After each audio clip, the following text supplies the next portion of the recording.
Welcome to Smart Cherry's Thoughts. This is Sai from India.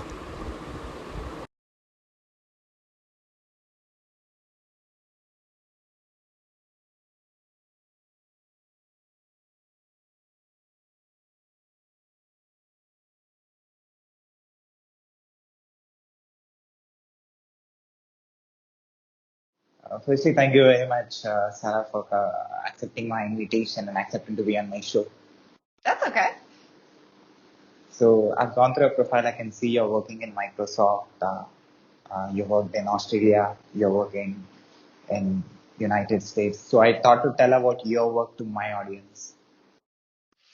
Yeah, well, currently my job, I'm pretty lucky. I've worked in a couple of different countries. So I've been working for Microsoft for the past 4.5 years. I am currently a senior cloud security advocate. So advocacy is, well, a lot of people know it as DevRel, but I don't really, well, I do talk to devs, but I talk to lots of other people as well, which is why we call it advocacy. And then before that, I lived in the US for a little bit. I worked for the Microsoft Sentinel product group. So I used to help deploy very complicated customers. And I also gave feedback to the rest of the product team about what was working and what wasn't. And then my first job at Microsoft, we're going back in time. My first job at Microsoft was as Azure Security Architect, and I was the first one in this part of the world because I was back in Australia then. So yeah, I've been in security for about 9, 10 years now. Before it was cool, and then before that, I was an infrastructure engineer. So yeah, I've moved around a little bit. I've lived in the UK, New Zealand, Australia, the US, but now I'm back in Australia, and I'm going to try and not move again because too much moving. So working in security for a long time, how is it? How is this experience? Yeah, it's good. I mean, security is very busy. It changes all the time. There's always like new things going on. So, you never have 2 days that are the same. Now we're all talking, well, everybody's talking about AI and data security are big kind of hot topics at the moment. No one was talking about those things 6 months ago. So, things change very quickly. So it's always new. But it also means you have to keep learning as well. So it's kind of, if you like to do the same thing again and again and again, security is probably not the right place to be. But if you like stuff changing, it's a good place to be. And of course, there is a global shortage generally. No matter where you are in the world, there's a global shortage of security professionals. So we're always going to have jobs if we do security because we don't have enough people. So in this evolution of technology, what you understood about security? Security. Well, it's a big word, right? People, and I should probably. I mean, there's so many things. Security encompasses so many different things. I mean, and it's a huge industry. Like lots of the time people will say to me, "Oh, Sarah, I really want to work in security." And I'm like, well, which bit? There's loads of it. I mean, you have like application security, you have infrastructure security, you have GRC or governance, risk and compliance, which is less technical, but still really important. You have penetration testers, the people who try and hack systems, which is what a lot of people think of when we speak about security. But that's only like a tiny proportion of all the people out there who do security, really. And it's very cool. And that's what you see on the TV. And I'm not saying that you shouldn't go and do that if you're interested in it, but there are a lot of other jobs out there as well. And so, I mean, so security is just a really big thing, and there's so many bits to it. I mean, at the moment, more recently, I've been looking at data security. I think that's really interesting. And also how we actually talk about security to anybody who doesn't work in security, because people who work in security are really good at talking to other people in security about it. But actually, security is a strange bit of IT where it actually affects everybody. So people in other parts of IT, but also the bigger, wider world, need to care about IT security as well. Now, to a greater or lesser extent, of course, and different people need to do different things, but we're really bad at talking about it. So there must be a strong reason and driving force for you to wake up in the morning every day and work in security. What is that?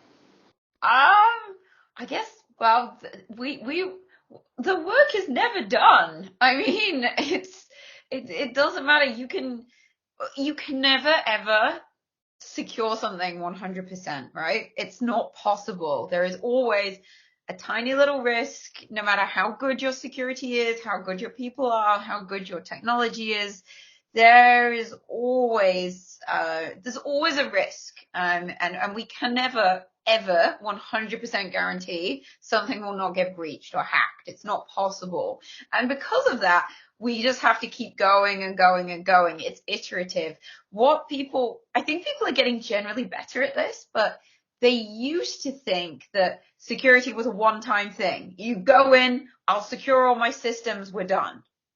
That's not how it works, right? Because all the time we find new ways to defend against things, and then attackers find new ways to get around them, and then we have to find new ways to defend against the new things, and it's a cat and mouse game, and it will be forever, I think. So yeah, the job is never done. It's just an ongoing thing, which I think is it's also interesting as well. But yeah, I wish we could just beat all the hackers and be done, but we can't, unfortunately. You worked in different parts of the world in security. So have you found or is there any difference in working in security in different places? Yes and no. I think generally, because I have worked, security and technology generally doesn't change. The actual technology doesn't change between different country to different country. Still all trying to do the same things. What does change is sometimes people's culture towards security and people's attitudes. So I'll give you an interesting example. When I lived in New Zealand, it's a very small country. There's only 5 million people there. People are very trusting. It's a lovely place. But when you do phishing exercises, so when companies send around a fake email pretending to be a phishing email, and then they measure how many employees click on the link because they're trying to raise security awareness. They say that the average click-through rate for a fake phishing email in a company generally sits, they say, around 10-11%. But in New Zealand, because New Zealanders are trusting, it's often more like 20-25%. And again, that's a cultural thing because New Zealanders are quite trusting people, and they live in a very trusting society where, you know, people don't think that they're being scammed. And so if you get something that says, hey, your parcel hasn't been delivered, click here, they're like, okay, cool. And so yeah, I think it's things like that are probably what changes, like the culture around security and how you make people think about it. But generally technology stays the same, and that's why I have been able to move from country to country, because the technology I'm using is always the same. So it means the skills are very transferable. The number of users for Microsoft products and services around the world have increased in last 10 years. So how security played a major role in this? Oh, wow. Security, I mean, obviously Microsoft employs thousands and thousands of people to do security. It's a big bit of the business, and we have multiple different platforms that need securing. We have Azure, we have Office 365, we have Xbox, we have Bing, and everything. All of those things need to be secured. So there are a lot of security teams in Microsoft. We also have research teams on top of that, whose job it is just to do research about security threats and the different threat actor groups out there. So it's a really big thing in what Microsoft does. I think in the last sort of 5-6 years, people have realized that Microsoft kind of has gone all in on security and is like really, really, you know, investing in it and trying to build out the products, because prior to that, you know, there was less of a focus. Though, in fairness, I do sometimes talk to people who say, Microsoft, you don't do security. Do you remember Word 1997, and that wasn't very secure. And you're like, that was like over 20 years ago. Whereas in the early 2000s, I mean, this was when Bill Gates was still in Microsoft. They started a whole initiative, and I forget its name now. I think it's called like Trusting Compute Initiative. It was called something like that. And that was Microsoft's big push to start doing secure development. And that has evolved into, what we see now. Some Microsoft people were some of the, at least some of them were contributors to the first ever SDLC, the Secure Development Lifecycle. One of my colleagues, who's been in Microsoft for like 30 years, he's very cool. He is one of the first contributors to that. So we definitely do, it's definitely been a journey from probably not very much 20 plus years ago to where we are now, but certainly security is at the forefront of people's minds, as it should be, because of course, if people won't want to use your things and your products if they don't think it's secure. So, it's the right thing to do, but also commercially, it is the right thing to do as well, because if you have a reputation for not building secure things, it doesn't look very good, right? So what kind of mindset that you have that is making you to adapt to the change, the constant change that is happening? Couple of things. Number one, I mean, always be curious, always keep learning, keep up to date with what's going on in the world, because, take last December, the one before, December 2021, that was when we saw Log4j, and that just exploded out of nowhere in a couple of days. And, Log4j was a big problem for pretty much anybody who was running Java. And, that was a massive headache for a lot of people, but that came out of nowhere. Like 2 days before, there was no one had ever heard of Log4j. And then suddenly it was this massive thing that was a very severe vulnerability and actually very easy to exploit. And everyone was running around like crazy trying to find what machines they had that were running this vulnerable piece of software. And, so I think there's always kind of, it's the learning thing, the keeping on top of things, but also on the other side of that, it's also accepting. And I would say this is good for anybody in any IT field nowadays, to accept that you don't know everything and you can't know everything.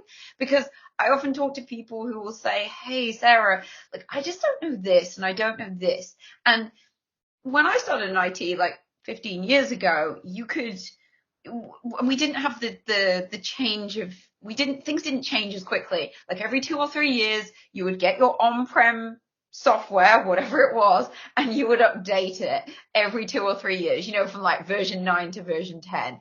And then there would be changes, and you might have to learn the new changes. Whereas now with cloud and the rate of change of services, it's actually impossible to know everything like it used to be back in the day. And I still think many people haven't accepted that you can't learn everything. So what I would say is you need to be comfortable with the fact you don't know everything, because in today's IT environment, and like I said, it goes wider than just security. This is an IT thing as well. You're never going to know everything because stuff changes so quickly. I work for Microsoft. Even when I worked for a specific product in Microsoft, which I spent every day with, I mean, I knew a lot more than your average person would, of course, that was my job. But even sometimes I was like, oh, that feature, have we released that yet? Oh yeah, we have. Like, cause just stuff goes so quickly. And so I think you need to definitely, push yourself to learn as much as you can within reason, but also be comfortable with the fact you'll never know everything, because nobody does. So you have seen the change that is happening in security from long time. So what is happening in the technology world?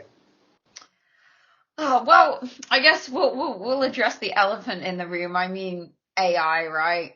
Now, I think from a security person's perspective, there is a lot of potential in AI. There's a lot of opportunities, but also being a security person, we also have to balance that with, we need to understand how these things work and what they do with the information they're handling. So I think in a positive light, AI has a great potential to plug some of the skills gaps we have in security because we don't have enough people, and most companies around the world are struggling to get enough skilled people. AI can definitely help with plugging some of those gaps and getting rid of some of those time-consuming, repetitive jobs that people don't like doing anyway, which frees them up to do the stuff that needs real people. There is no way that AI is replacing people in security that I can see anytime soon, because I know that can sometimes be a concern of people. But then on the negative side, or the kind of thing we need to be cautious about, is that AI models, we don't know. With a lot of them, we don't know what they're doing with data you put into them. We don't know where they store it. We don't know if everybody who queries the same model, is it sharing information you put in? If one customer puts in some information and asks it a question, and then another customer asks it something, will it also use that data that the other person put in, and we start getting like really messy data? Also, people could potentially, we know that sometimes, like say ChatGPT, it makes really, really nice lies. It sounds good, but it's completely lying on its answer. What if people start feeding the models purposely the wrong information, so it gives the wrong information out to people? That's a potential attack vector as well. So, and there are probably a lot of attack vectors on AI that I haven't even thought of yet, that we don't even know about yet. So, I think that's probably the thing that everybody generally in tech and the wider world is talking about AI. And so from a security perspective, I think there's a lot of potential, but we just need to be careful about what we do with them until we understand them a little bit better. And I'm sure, sadly, like I said, we will see some interesting abuses and attacks against AI models in due course, for sure. So by understanding the real world problems like human created technology and virtual world where they are human can able to solve problems, it can be cloud or it can be anything inside the device. So what do you understood comparing the real world security and the virtual world security? Nowadays we really talk about, we spend a lot of time just talking about sort of modern security. But I'll take it back. Sometimes we get caught up in we talk a lot about good shiny products. So we talk a lot about, my new firewall, my new endpoint protection, blah, blah, blah, blah, blah. But what we still forget to do time and time and time again is what we call sort of basic security hygiene. So security hygiene is not exciting, but it's common sense things like patching things in a timely manner, having MFA, multi-factor authentication, turned on, don't have any kind of storage account open to the internet, things like that have kind of been the same forever. There's a few additional ones because of cloud now, but these are good security practices we've had for a long time. Don't give someone admin privileges if they don't need them. People should only have admin privileges if they need them, because of course the more accounts that have admin privileges, the bigger the potential attack surface. And we still don't do that stuff properly. There is research that shows Microsoft does it, and so do other companies. There's something like 90% of breaches, the initial breach, would have been prevented by good security hygiene practices, which is just incredible. That blows my mind. It's because people so often think, and I think this is a big misconception, is that a computer hacker, some really evil hacker, will be sat there doing some really, really complicated hacking, and that's how they break into systems. And sometimes they do. But if you're a hacker and it's going to take you 3 days to hack somebody making a brand new exploit, or it's going to take you half an hour because the same company hasn't put in some patches that fix something that's exploitable, they're going to go for the easy route. There's no reason for them to use the really difficult one. And people forget this. And it's incredible. I can't stress enough that we talk about all these really, really cool tools, and they're great, and you probably should have them. But all the tools in the world can't save you if you use your same username and password in loads of places, or if you haven't patched a critical vulnerability in your OS. Like, we do forget these security basics, and it is shocking how often these basic good practices that have not changed at least at a high level, perhaps the principles at a high level have not changed for years.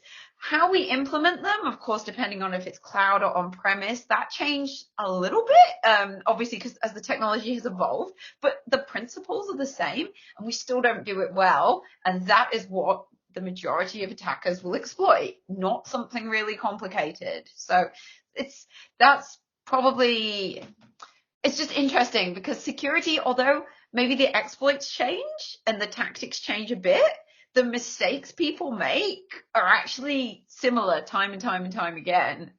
So yeah, we have a ways to go, I think. You are the person who experienced the diversity in humanity, being in different places and talking with different country people. So, how security in different places? You already answered how security in different places. I mean, the businesses in different countries. What are their requirements? Business owners, what they are asking about security when it comes to for their business. Yeah, it's I wouldn't say it changes that much from country to country, to be honest with you. I mean, there are individual differences depending on your business owners, but I would say most business owners would like to not worry about security. And we're getting better. I'd say generally we're getting better at this. At the end of the day, and this is something that security people are bad at too. Security is a function of an organization. It is a function. It is not the be all and end all. An organization, if it's commercial, it's there to make money. If it's not for profit, it will have some other thing it's trying to do. And security is just a function of that organization. And so if security doesn't help the organization ultimately get to its end goal, then security is failing. And so what we've been bad at previously is just going, no, you can't do that, it's not secure, but not presenting any other way to do it or not helping. And so then people go around you. I think business owners, sometimes business owners have had a bad experience with security and they're like, oh, they're just the ones that say no. Oh, they're useless. Like, they're not any use to me because all they do is say no to everything I'm trying to do. Now, I think we're getting better at that, but I think, there is still a ways to go. And, but ultimately, no matter where you are in the world, security is only ever a function of an organization. And sometimes, and this is what business owners do, and sometimes they need to make a decision that might not be the best for security. As in, say you are launching a website and you find a really critical vulnerability in that website just before it goes live. And then the choice is you either don't go live and delay it by a week to fix the vulnerability. Say that's going to cost you $10 million. But fixing the vulnerability will, it'll cost you $10 million if you don't go live. And fixing it's going to cost about $1 million, but you will have to delay. And anyway, basically, sometimes they will say, hey, do you know what? I get that we have this vulnerability, but we're going to have to go live anyway. And then we look at the risk and the likelihood. So we'll say, hey, this is a high risk, but it's not actually that likely. And security generally shouldn't make the decision on behalf of the business. That's a business owner's call to say, I would rather go live with this vulnerability and fix it later on rather than lose the business $10 million or whatever it is. And so security is always a balancing act. And I think security people forget that as well, because they'll just be like, no, you must fix it because that's what we're like. And so I think something that security people are getting better at slowly, we've got a ways to go, is actually explain. All we have to do as security is explain to the business owner this is what the problem is. This is potentially what could happen. This is how likely it is to actually happen. You make the decision what you want to do. We don't have to make the call for the business. That's someone much higher up the food chain who probably gets paid more money to take responsibility for those things. But sometimes we try and take the world on our shoulder and try and fix everything. But yeah, I wouldn't say it changes that much throughout the world. Everyone's just wanting to get to whatever it is they want to do. Of course, there are individuals who are a bit different, but I wouldn't say there's massive differences from country to country that I've seen on that front. So this 15 years of observation, how things works in technology, have you found a unique way, or have you got any thoughts that definitely will change or will affect or will impact or will create this positive environment where you as a security advocates don't need any work and people have their self understanding about not to do anything negative? Good question. It's a difficult one. I think, well, security advocacy is a pretty new thing, to be honest with you, but I think the principle of having people who whose job it is to communicate security things, more technical security things, I think is a really good idea, which is why I joined the team I'm in now, because it's great to go and talk to people. And actually, I like to talk to people not in security. So I go and talk to developers, I go talk to other parts of IT, because they are the people that actually we need to go and talk to more than actual security professionals who kind of already know what we're going to tell them. I think security, through its own fault, largely, has some making up to do, because security have been known in the past, of course, as the no people. You can't do this, you can't do this, and they haven't been helpful. So a lot of parts of IT don't want to talk to security because they're like, nah, you're not helpful. You just say, no, you don't help me. And I think there is an acceptance in security that we shouldn't be like that, but because so many people have historically been burnt by that attitude, that people still see security as very unapproachable, and they don't want to come and talk to us. And so it hasn't been super collaborative. I think we're getting there, but slowly. So we still got a ways to go. What is working for Microsoft to grow their services and their products very fast? Because Azure is growing very fast in last few years. What you people are doing? What magic is happening? Oh, I don't know. I don't think there's any magic. I mean, there's so many bits. I mean, Microsoft Employees is a very big tech vendor, as you know. There's a lot of people working really hard on all the products. They do. I think for me, the biggest change. Now, I haven't been with Microsoft long enough to see the whole life cycle of this, but I have many colleagues who have. You may remember that historically, Microsoft used to not play nice with any other vendors. We wouldn't have our things wouldn't talk to other vendors. We didn't use open standards. We used to use everything proprietary. So it was very hard to get Microsoft to work with other things. So you basically had to be all Microsoft or nothing. Whereas nowadays, I think Microsoft has very much changed its attitude in the last sort of 5, 6, well, probably even longer, sort of 7, 8 years. And now Microsoft's like, hey, actually, we don't think you're going to be all Microsoft realistically. Let's use these open standards that the rest of the industry uses.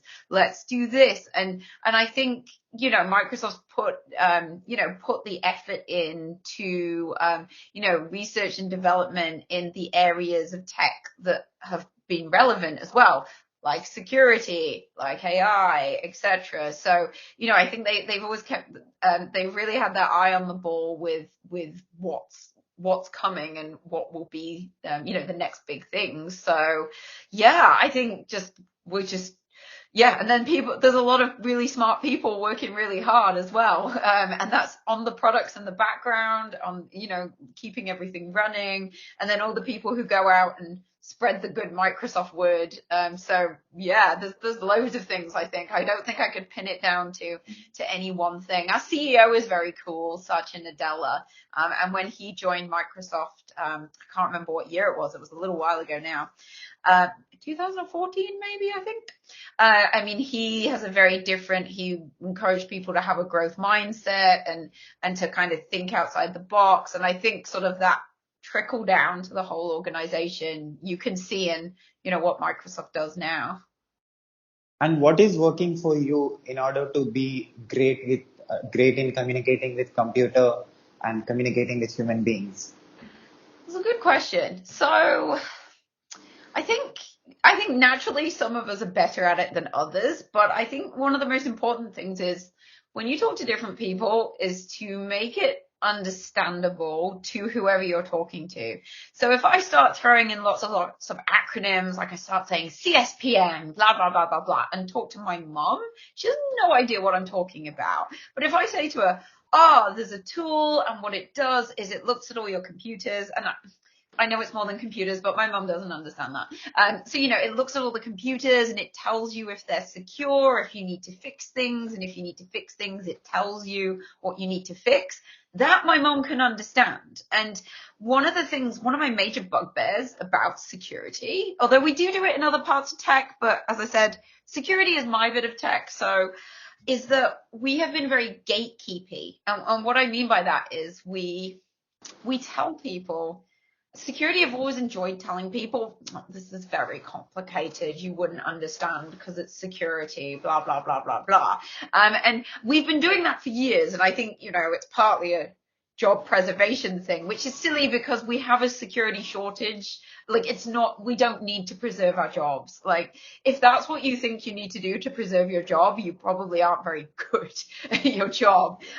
But there's probably other reasons. But we've been very gatekeepy. We don't want to talk about security because it's too complicated and we're very special and blah, blah, blah, blah, blah. But in fact, all that's done is hinder us because although there will always be a space, and there will always be a space for dedicated security professionals, always. There's no doubt. But by making other parts of tech and the wider world more security aware and security minded, it actually helps uplift the whole thing because security people can't just do it by themselves. But we have been really, really bad at explaining things. But what I find is, if things are explained at the right level, to whoever the audience is, people can understand it. It's security is common sense. Really it is. That is all it is common sense.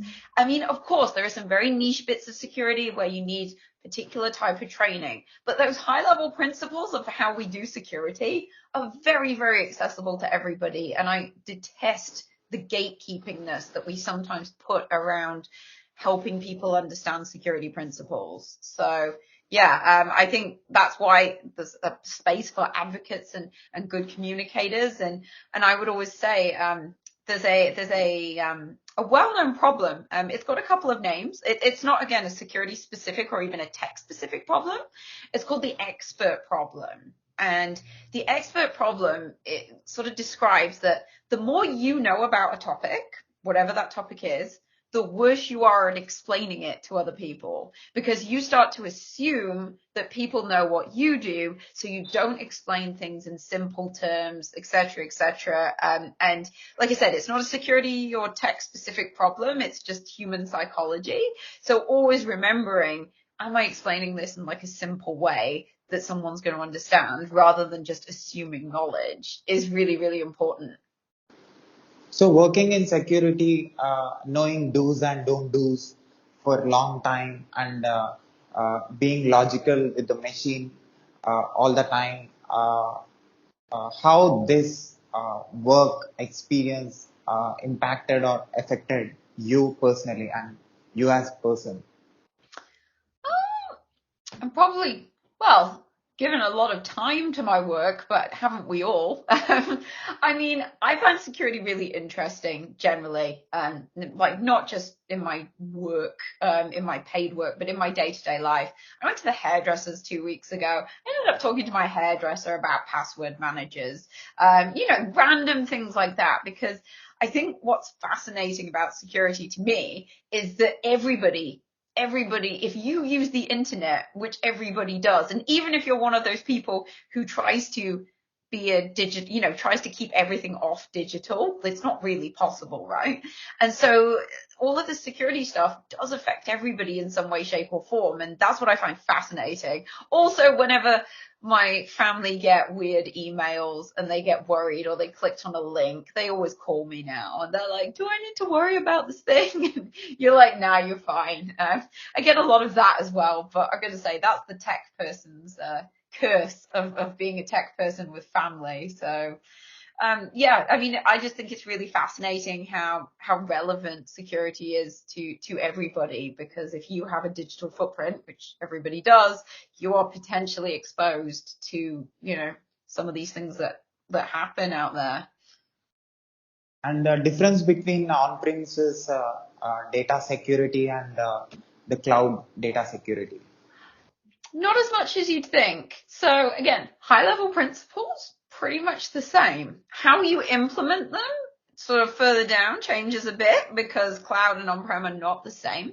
The main thing that changes, or the main thing that is easier in cloud, is how you architect your security. So what I mean by that is, what we used to do on-prem was we would make, it's analogy that's been used many times before, but we would make like a castle and a moat. So you'd have a big castle wall and then you'd have a moat around it, and your perimeter would be like really, really enforced. So in a data center on-prem, we would have like loads of firewalls and everything would go through the firewall, and we'd have this really, really, really strong perimeter. But then as soon as you were in, it was kind of open and you could do whatever. And the same thing with a castle and a moat. If your attackers get through your moat and get through your castle walls, they can just go in and kill everybody.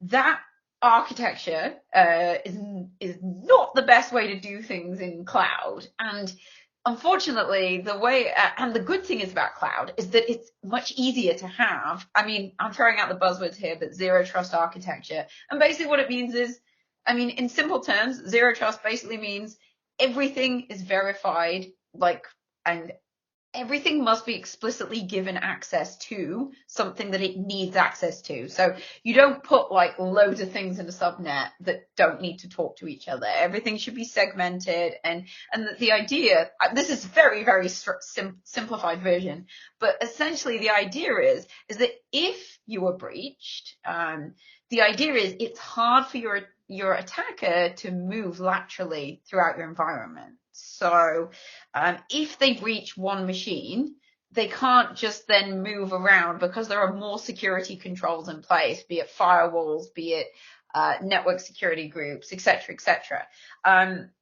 So I think that's and doing that in cloud, you can theoretically do that on premise, but it is much, much harder to implement, like very difficult. Whereas in the cloud, because of the way cloud is, it's much, much, much easier and definitely recommended.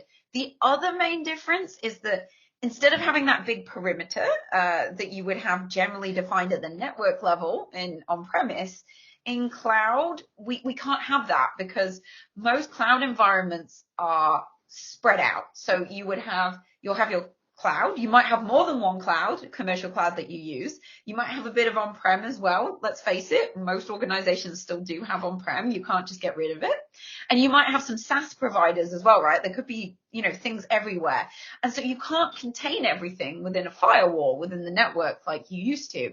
So how you do it in a modern perimeter is use identity. Identity is your perimeter nowadays. So you have one centralized identity that that everything comes back into your identity, and that is your perimeter.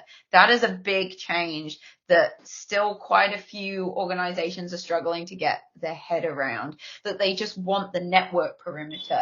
But you can't do that when you're using more than just an on-premise data center. It doesn't work anymore. Now, I'm not saying that you shouldn't have some network security controls. Don't take that away from what I'm saying, but it can't be the primary way of securing your perimeter anymore. So they're kind of the main differences. It's interesting, but on-prem isn't going away. So we always have to not forget about it as well, because what we do see is, as I was saying, attackers always look for the easiest way in. So if you basically put all your resources into building a nice new shiny cloud that's really secure, but it's linked to your on-premise, which you're not looking at anymore, they will go in through your on-premise, or other way around. They might go in through your cloud if you're not paying attention to that and go into your on-premise. They always look for the easiest path in. So what's really important is that we don't forget about either of them and try and keep them both as secure as we possibly can. So how you personally understood how to protect anything as a security provider, and the problems that you have faced, those finding solutions for those problems made you to be a good problem solver and be a good protector? Yeah, as I was saying before, the main thing in security is the thing to always remember is it's never 100%. Like, we can't guarantee something won't be breached. It's not possible. So, and we need to be pragmatic as well, because, all in real life, organizations are limited by the number of people they have, the amount of money they have, and things like that. And so you can't just go in and be like, I think you need to do all of this right now, because that's not really how real life works. As much as we would love it to be, go and turn on all the things. And also, we also have to remember we have technical controls, and then we have people controls as well, and people and processes. Those things they also feed into security. So I guess I think the most important thing, we're always problem solving in security. I wouldn't say we solve the problem. What we do is we look to reduce risk, and we look to reduce risk. We look to reduce the likelihood of something happening. And if something does happen, we want to reduce or make the impact as low as possible. They're the two things we always strive for in security. And nowadays in security, we didn't used to say this. We always say assume breach. Assume you are going to be breached, even if you haven't, and assume you probably have been breached, even if you don't realize it.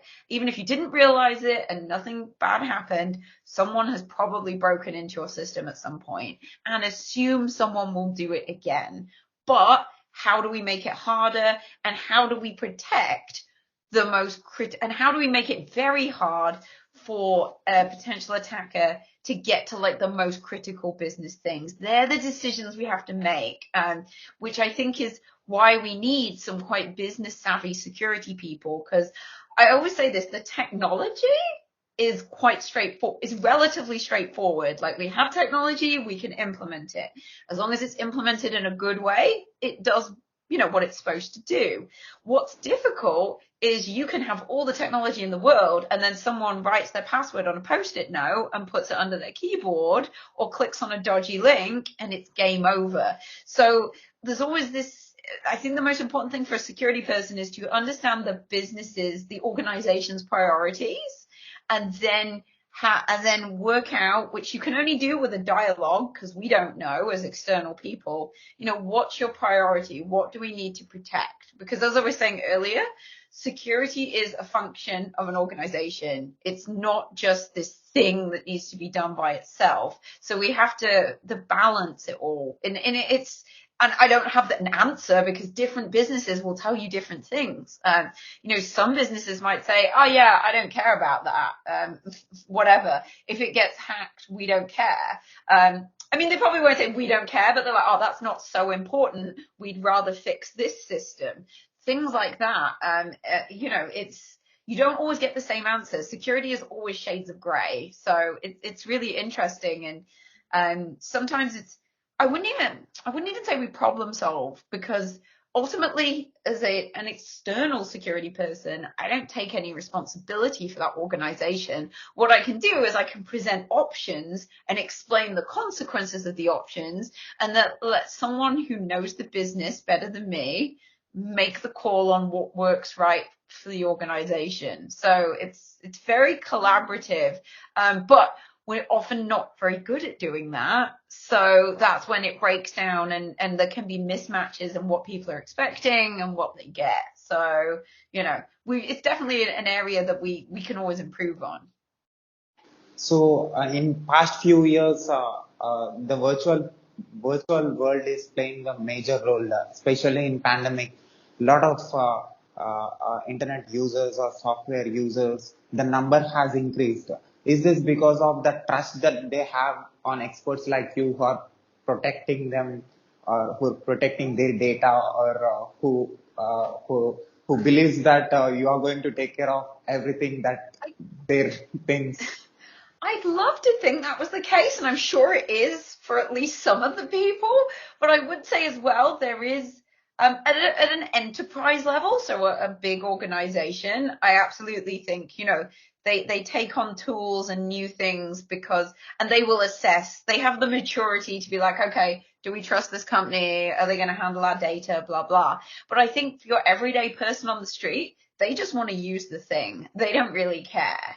And that's why we have debates about, there are certain companies in certain parts of the world who collect a lot of user data, and people aren't sure what's being done with it, but people still want to use that product because everybody else is using it. So I think at an enterprise level, definitely people think about, is this safe? I think as an individual level, as an individual and day-to-day user, I don't think people think about it very much at all. I think they just see a well-known brand that all their friends are using or something like that, and they will just use it with not too much thought to the consequences. So I think there's two very, very big extremes there, to be honest with you. Azure came after AWS cloud, Mm-hmm. but the number is growing very fast. The users of Azure are like increasing very fast, and also I'm a cloud DevOps engineer. I do work with AWS cloud, also Azure cloud, but I don't see any difference. Azure has the same functionalities or same features or the same services that Amazon Web Services has, but what Microsoft is doing in order to grow rapidly fast because of the experience that they have in technology from long time. Yeah, well, actually, so it's funny you should say that. So before I worked for Microsoft, I used to work for an AWS partner. So I have also worked on AWS. And you're right that, the base features, I would say, are largely the same. There's the AWS version of something, and there's a Microsoft version of something, and there's nuances, but, cloud is cloud to a certain extent.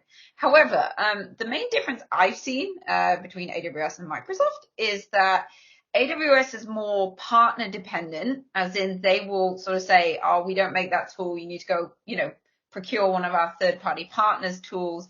And AWS is great if you know cloud really well already. And it doesn't provide as much learning and guidance. I would say it's not as user friendly to someone who's not experienced. Whereas I think Azure, just the way the GUI is built, and obviously Microsoft has got heaps and heaps of documentation and learning, etc. I think that if you're coming from scratch and you've never touched cloud before, I think Azure is easier to learn. That would be that's what I believe is kind of the difference between them. And then, of course, then Microsoft, then that's with the cloud anyway. And then, of course, you've got all the other things that Microsoft does that AWS has not moved into. Of course, Microsoft doesn't have a big e-commerce thing. So, that's just different companies, because we've got, Office 365, Microsoft 365 and all of those things as well that we run. So I think, like I said, my main thing is the difference between AWS and Microsoft is that ease of picking up. I think it's much easier to pick up Azure. But they're all cloud. Like I said, I just want to secure all the things. I think, any organization has to go and benchmark and decide what works for them, in terms of the features, the product, and how they like the company they're dealing with. I mean, that's the same for anything. So, but yeah, like I said, obviously Azure's good. Thumbs up for Azure. So Microsoft has data centers under the water, and it shows it shows the confidence of Microsoft. I think experts like you, security experts like you, are working really good. They are very confident that they can able to put data center under the water and can able to connect the world and give the data transfer and communication system for human beings and help their work with the technology. So what is happening in order to do some impossible things? I mean, look, even I'm not privy to all of those things. You probably know just as much as me, but I know that Microsoft spends a lot of time and research, looking for new sustainable ways Microsoft's really good at that sustainability piece, looking at how we can increase cloud computing, but not just burn up loads and loads of power and use loads of power for cooling, which is why we're investigating using the data centers under the water and things like that. So, I mean, who knows what else is coming? You'll probably hear at the same time as me. But we do invest a lot of money into trying to make things, carbon neutral and sustainable, because that's the right thing to do. The slogan that Satya Nadella, the CEO of Microsoft, says a lot is, we want to empower every person on the planet, to do more. I think Microsoft is really good at living its values. So yeah, who knows what we'll come up with next, in terms of the exciting, interesting things we do. But, I'm sure there'll be something. But yeah, I think, Microsoft encourages people to think sort of out of the box and differently. I mean, I wouldn't have thought of putting a data center under the water, but someone did, and so they say, go and think about it, have a growth mindset, do whatever it is, go and find a novel way to fix a problem, because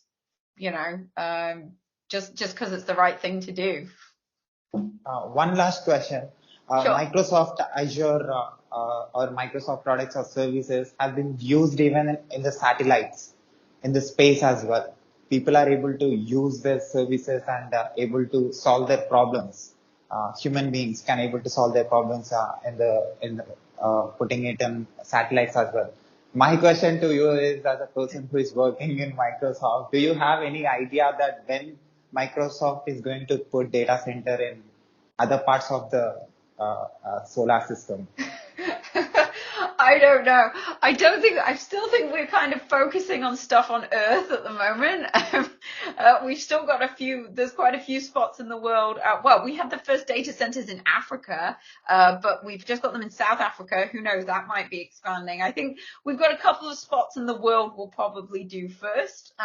But who knows? Like I said, Microsoft is always innovating and looking for new things, and I guess the moon is pretty cold, so that might solve the cooling problem. I don't know. Probably your communication problem back to Earth your latency would probably be the big problem there, but who knows? Just sky's the limit. I mean, who knows, 50 years down the track, if you think how far technology has come, even in the time I've been alive, I'm 36. So, even if I think about what technology was like when I was little, it's crazy. So who knows? In another 25 years, 50 years, definitely possible. And still we need cloud security advocates we'll for still that. need security people. Who knows what the attackers will be doing in 25, 50 years? Who knows? They come up with some very crazy, weird and wonderful things to get what they want. And I'm sure that will just continue. So yeah, we'll see. We'll always be fighting the good fight, I'm sure. And what is your observation about my work? Have you seen any videos of mine on YouTube, and also Yeah, about this you talk to conversation? you talk to a lot of people, man. I'm impressed. Like you just chat to an awful lot of people from an awful, like a big range of tech. I'm impressed. Like good work. So I interact with different country people who are into different professions, also people who are into who are not into technology. I talk with doctors, police officers, authors, people who are into film industry. I try to understand different perspectives and point of views about technology from everywhere. As a technologist, as a person who is very passionate about technology. So how this experience talking with experts like you who are already in the industry for a long time saw different things happening in the technology related to security, related to infrastructure, related to a lot of different fields in technology. Me absorbing information from you people, trying to interact like this, asking questions, what I'm going to learn and how this experience is going to helpful for me if I work in IT in coming days. Yeah, you're a busy guy. Yeah, you must have learned a lot by now. You must have learned an awful lot of different perspectives on things. So how this experience is going to helpful for me? Oh, you tell me. Look, security, you can't get away from security, my friend. Security, look, it affects everybody. So I think having a discussion about security, even if you don't choose to specialize in it, is important because it's not going away. This isn't a problem that we can fix. Like this is going to be a thing forever. So I think it's important that we raise people's awareness more generally of what's happening in security and how you can best protect yourself and your family and the companies you work for. So I think you can never talk too much about security because yeah, it's not going away. The problems that whilst there is money to be made and relatively few repercussions due to the international nature of it. The fact is that most people who are scamming and hacking never get caught. It's very rare someone gets caught because it's difficult. Not that we can't trace them, but the jurisdiction thing gets very complicated and it's not worth it for anything apart from the very, very, very severe criminals. Maybe that will change in the future if we find a better way to deal with it. But whilst there is relatively little risk to doing this sort of stuff, we're going to see it, proliferate throughout everything we do. And as we become more digitally dependent, like more of our lives go online and go on computer systems, it just gets worse. So yeah, it is what it is, unfortunately. I'm trying to create a positive environment and connecting with different country people, being connected, trying to spread the positive energy through my content or through experts like you, so that at least 1 or 2% of the negativity or the people who has that attacking nature or attacking thoughts, at least I will be a small reason for the reduction of the crime that you said. Yeah. Hey, the thing is though, interestingly, a lot of the very prominent hackers have often been bad hackers gone good. Sometimes they do go good. So, well, they do say, now that I don't think this is necessarily true, but they do say that the very best hackers are usually the ones that have done dodgy things in the past. Many of them turn good and then work for, that has happened multiple times that hackers that were really good at breaking into systems kind of, well, they went good or they were forced to turn good. It sort of depends. But that does happen as well. So people can change as well.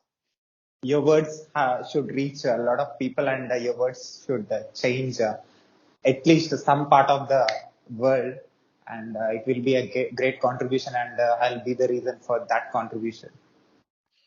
Yeah, sounds good. I hope that someone is listening and they like don't go make a quick.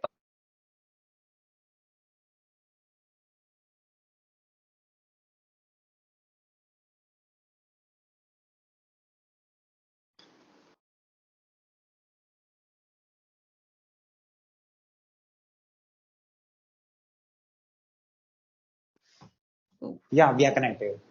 So cool. Yeah, can I put this video on my YouTube channel with your permission? Yeah, of course. And also, can I put this audio and video clip on my podcast, website, internet, social media, everywhere with your permission? Yeah, that's fine. Yeah. Can you share your online presence to my audience so that they can learn from you? Oh yeah, well you can find me on Twitter. I'm underscore at underscore Sarah YO SARAHYO. If you just put in Sarah Young Microsoft Security, I actually come up on loads of things. Make sure you put in Microsoft Security because it's quite a common name. But you can see my LinkedIn. I've done a ton of Microsoft videos because that's the kind of stuff I do for work. Also if you go on YouTube, you can see some of my conference talks about other bits of security. If it's something you're interested in, I also do a podcast called the Azure Security Podcast. You can find it on all the normal places you find podcasts. We do talk specifically about Microsoft security. So, if you're interested in Microsoft security, go have a listen. It is fairly niche, but it's done by me and some other Microsoft colleagues who've been in Microsoft a long time. We know we invite cool people on from Microsoft. So if you're working with Azure, might be worth a listen to. I'll put your web links in my website as well. People who find my website can see the work that you're doing, can learn from you. Sounds good. Thanks, Sarah, for your valuable time. That's all right. You're welcome. Have a good rest of your day. You too. Bye. Okay, bye.